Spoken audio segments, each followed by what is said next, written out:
Today's first news, ರಾಜನಾಗಿ ಉಳಿಯಲು ಈ ವಾರದ ಗಳಿಕೆಯಲ್ಲಿ ನ್ವಿಡಿಯಾ ಏನನ್ನು ನೀಡಬೇಕು ಎಂಬುದನ್ನು ಕ್ರಾಮರ್ ನೋಡುತ್ತಾನೆ. ಸೆಕೆಂಡ್ ನ್ಯೂಸ್, ಇಸ್ರೇಲ್ ಪ್ರಧಾನಿ ನೆತನ್ಯಾಹು 3 ಹಮಾಸ್ ನಾಯಕರಿಗೆ ಅಂತಾರಾಷ್ಟ್ರೀಯ ಕ್ರಿಮಿನಲ್ ಕೋರ್ಟ್ ಬಂಧನ ವಾರೆಂಟ್ಗಳನ್ನು ಕೋರಿದೆ. ಥರ್ಡ್ ನ್ಯೂಸ್, ನ್ಯೂನತೆಗಳ ಪರಿಶೀಲನೆಯ ಮಧ್ಯೆ ಬ್ರಿಟನ್ ಸಂಸ್ಥೆಯನ್ನು ಸ್ಯಾನ್ ಫ್ರಾನ್ಸಿಸ್ಕೋಗೆ ವಿಸ್ತರಿಸಿದೆ. ಫೋರ್ತ್ ನ್ಯೂಸ್, ಇರಾನ್ ಅಧ್ಯಕ್ಷ ರೈಸಿ ನಿಧನರಾಗಿದ್ದಾರೆ.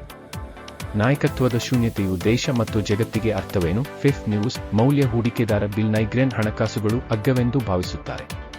ಇವು ಅವರ ಉನ್ನತ ಆಯ್ಕೆಗಳಾಗಿವೆ. ಸಿಕ್ಸ್ತ್ ನ್ಯೂಸ್, ವಿಶ್ಲೇಷಕ ಕರೆಗಳು ಮೈಕ್ರಾನ್ ಅಪ್ಗ್ರೇಡ್ ಪಡೆಯುತ್ತದೆ. ಆಸ್ಪತ್ರೆಯ ಸ್ಟಾಕ್ 25% ಹೆಚ್ಚು ಸಂಗ್ರಹಿಸಲು. ಸೆವೆಂತ್ ನ್ಯೂಸ್, ಯುಕೆ ಷೇರುಗಳು ಯುಎಸ್ ಅನ್ನು ಮೀರಿಸುತ್ತಿವೆ ಮತ್ತು ಒಂದು ಸೇವು ಅವರು ಅತ್ಯಂತ ಅಗ್ಗವಾಗಿ ಕಾಣುತ್ತಾರೆ ಎಂದು ಹೇಳುತ್ತಾರೆ. ಏತ್ ನ್ಯೂಸ್, ಹೂಡಿಕೆದಾರರು ಡೇಟಾ ಫೆಡ್ ಕಾಮೆಂಟ್ಗಳಿಗಾಗಿ ಕಾಯುತ್ತಿರುವಾಗ ಖಜಾನೆ ಇಳುವರಿ ಸ್ಥಿರವಾಗಿರುತ್ತದೆ. ನೈನ್ತ್ ನ್ಯೂಸ್, ಇರಾನ್ನ ರೈಸಿ ರಷ್ಯಾದ ನಿಜವಾದ ಸ್ನೇಹಿತ ಎಂದು ಪುಟಿನ್ ಹೇಳುತ್ತಾರೆ. ಉಕ್ರೇನ್ ಮತ್ತು ರಷ್ಯಾ ಟಿಟ್ ಫಾರ್ ಟ್ಯಾಟ್ ಸ್ಟ್ರೈಕ್ಗಳನ್ನು ವಿನಿಮಯ ಮಾಡಿಕೊಳ್ಳುತ್ತವೆ. 10th ನ್ಯೂಸ್, ಬಜೆಟ್ ಏರ್ಲೈನ್ ರಯಾನ್‌ಏರ್ ಪ್ರಯಾಣಿಕರ ಸಂಖ್ಯೆಯು ಗಗನಕ್ಕೇರುತ್ತಿದ್ದಂತೆ ವಾರ್ಷಿಕ ಲಾಭವನ್ನು ದಾಖಲಿಸುತ್ತದೆ. 11th ನ್ಯೂಸ್, ಯುರೋಪಿಯನ್ ಮಾರುಕಟ್ಟೆಗಳು ವಾರವನ್ನು ಸ್ವಲ್ಪ ಹೆಚ್ಚಿಗೆ ಪ್ರಾರಂಭಿಸುತ್ತವೆ.